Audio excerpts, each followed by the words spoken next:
And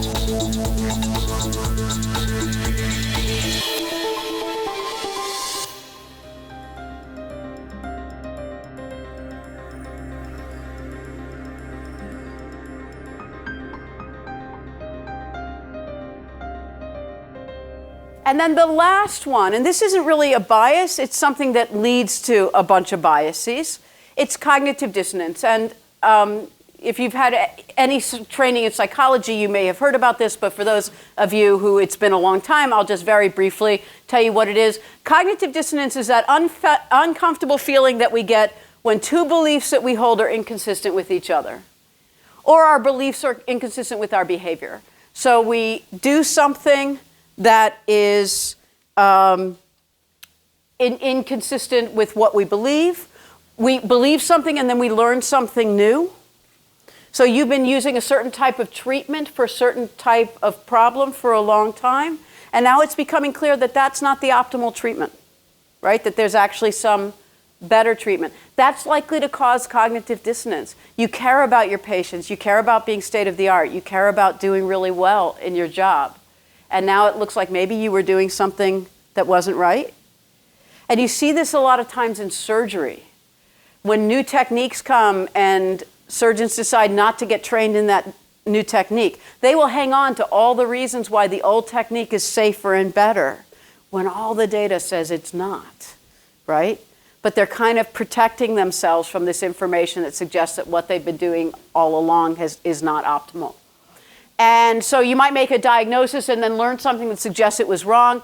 You might use a treatment that you think should really help somebody and then see the patient is on the decline. All of those things might cause cognitive dissonance. And what we tend to do is we tend to self-justify. We tend to engage in confirmatory bias. We'll look out for information that says, no, actually I am right. That journal article that tells me that this treatment I use is suboptimal, that author has an axe to grind. Thank you. That author has an axe to grind. We will look for ways to explain it away. We will blame others. The patient wasn't compliant. The patient would be doing much better if the patient had done what I had instructed the patient to do. So there's all kinds of mental, look, sometimes there's truth to some of these things, but there's all kinds of mental gymnastics that we can go through. And if you want to see cognitive dissonance in play, and maybe there's a Trump supporter in the audience, I don't know, but as Trump says stuff, just look at interviews with Trump supporters, about how it doesn't matter, and it doesn't matter, and it doesn't matter. It is absolutely amazing. And we've always known there's cognitive dissonance in politics and in elections, that when if you like candidate A and I like candidate B and we watch the debate, you think A won and I think B won. We have always seen that sort of confirmatory bias and cognitive dissonance happening, but nothing like we're seeing it now. So so I'm going to get some of those clips to show them in my talks. But cognitive dissonance is actually, I actually think that human beings are actually, we have our identities, we walk around with our identities, we take blows to our identities, and then we try and repair our identities. And that's basically our day, we kind of do that. And there's lots of interesting research in social psychology that if someone makes a mistake or performs poorly on a little test, or things are rigged so they knock a bunch of books off and they do something clumsy, right?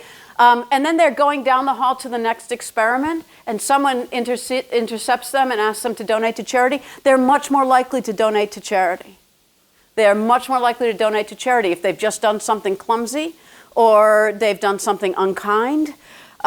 We have research on that I do at the business school on like fair trade and ethical consumption. People are more likely to choose the ethical product, even if it's suboptimal on other dimensions, if they've just been made to feel stupid. And you might be saying, oh my God, are you making people feel stupid? How ethical is that? No, we have there's a wonderful task. If you have people write about how smart they are with their non-dominant hand, they feel kind of dumb for a few minutes. It's a wonderful experimental task because there's no deception, no manipulation. In fact, we found that they can write about their favorite movies. It doesn't matter what they're writing about, but when you ask people to write with their non-dominant hand, they just feel kind of incompetent for the few minutes afterwards. And in those few minutes, they will choose the ethical option. It's all about, I've taken a blow, I'm going to, get back to equilibrium. And there's a ton of stuff in social psychology that shows that that's very much what we're doing. Every time we take a hit, we try and come back up. And one way that we take psychological hits is cognitive dissonance. Someone tells us something that doesn't fit with what we already believe, or tells us that something that we've done was maybe not the right thing. That's going to create cognitive dissonance. So quick remedies for dissonance. Recognize, you can put people in scanners, and parts of their brain that are processing negative emotions are lighting up when you tell them stuff that contradicts what they believe. You can put skin sensors on and you see the needles jump, right? So dissonance feels bad. And so we will immediately go into distortions when actually we'd be better off just experiencing the dissonance. Because often what we do is we'll make bad decision after bad decision to justify the initial decision, and we end up out here maybe 2 years into treatment with a patient, or in our organizations 2 years through to a new initiative that's just not working, right? Because we didn't see the information when we had just started to make that decision. When the new information came in, we explained it away, we pushed it aside. And I love these. There's a great book about dissonance called Mistakes Were Made But Not By Me, which is a fantastic. There's, by the way, 2 chapters on marriage should be required reading. It's really, really good. But they say, when I, a decent, smart person, make a mistake, I remain a decent, smart person, and the mistake remains a mistake. Now, how do I remedy what I did? I made a mistake. I need to understand what went wrong. I don't want to make the same mistake again. Okay? That those are really good remedies. And part of the remedy is we have to get over ourselves. We have to realize that in a given month, we will make hundreds of decisions. We'll make lots of diagnoses. We'll devise a number of different treatment strategies. What's the chances that those are all going to be correct? 100% correct? 0. Nobody does that. If you're hitting 80 in a field like medicine or a field like psychiatry, I would think that's outstanding, right? But the key thing is the 20% that are wrong, how long does it take you to figure that out? And are you too busy defending yourself against being wrong because it's your identity and, oh my God, this might mean I'm an idiot? Or is it that, yeah, I'm a competent, good person, but I sometimes make mistakes. Is this one of those? Right?